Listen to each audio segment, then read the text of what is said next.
Salve o tricolor paulista, amado clube brasileiro. Texto do torcedor apresentando defende suas ideias e opiniões, a partir da interpretação de fatos e dados.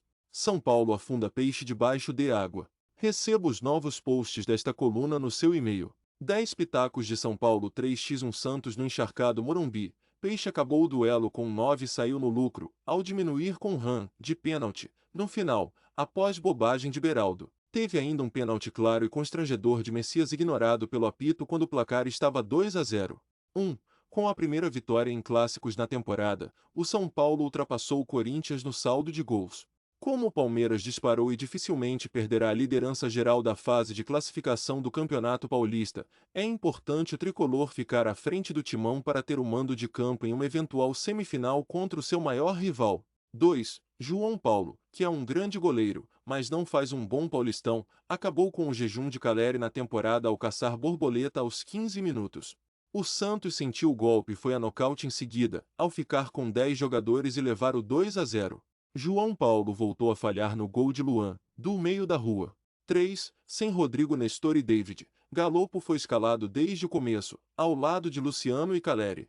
Ajudado e muito, é verdade, pela insanidade santista, o São Paulo matou o confronto logo na metade do primeiro tempo, quando o artilheiro Galopo converteu o pênalti no lance em que o fraco lateral e dublê de goleiro, Lucas Pires meteu o braço na bola e foi muito bem expulso. 4. Odair Helman escalou o Santos com 4 atacantes de origem, Lucas Braga, Ângelo, Mendoza e Marcos Leonardo. Tenho a impressão que até o torcedor santista mais radical, refém do tal DNA ofensivo, preferiria sair do Morumbi comemorando um pontinho com 0-0 do que a derrota incontestável. Qual a chance de o Peixe, que seria azarão no Morumbi mesmo que a equipe fosse bem armada, ter sucesso no Sansão após uma escalação esdrúxula e sem qualquer cabimento? Nenhuma, como ficou provado. Depois da expulsão, Helman trocou o Ângelo, que não deveria ter começado, por Natan. No segundo tempo, após a justa expulsão de João Lucas e o Peixe ficar com 9, Mendoza deu lugar a Messias. 5. Em um gramado encharcado e tendo que driblar poças, o São Paulo jogou, neste domingo, em 10 minutos, mais que Santos, Corinthians e Portuguesa somados.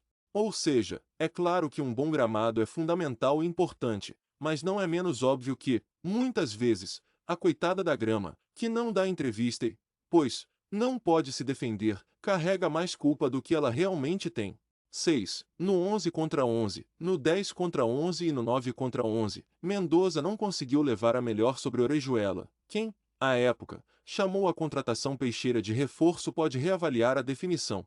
7. Para sonhar com grandes conquistas, o São Paulo precisa melhorar o jogo pelas laterais.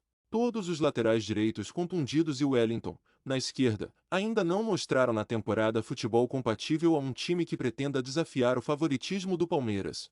8. Que o presidente Andrés Rueda não entende nada de futebol está muito claro.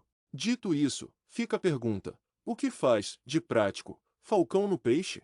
9. O Santos tem que se preocupar, e muito, com o Campeonato Brasileiro se quiser manter o status de nunca ter sido rebaixado.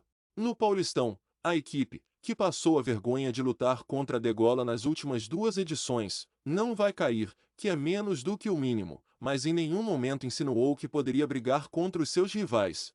10. Clássico com torcida única, seja no Morumbi, na Vila, no Allianz Parque ou na Neoquímica Arena, é a falência do Estado e a confissão de preguiça e incompetência das autoridades.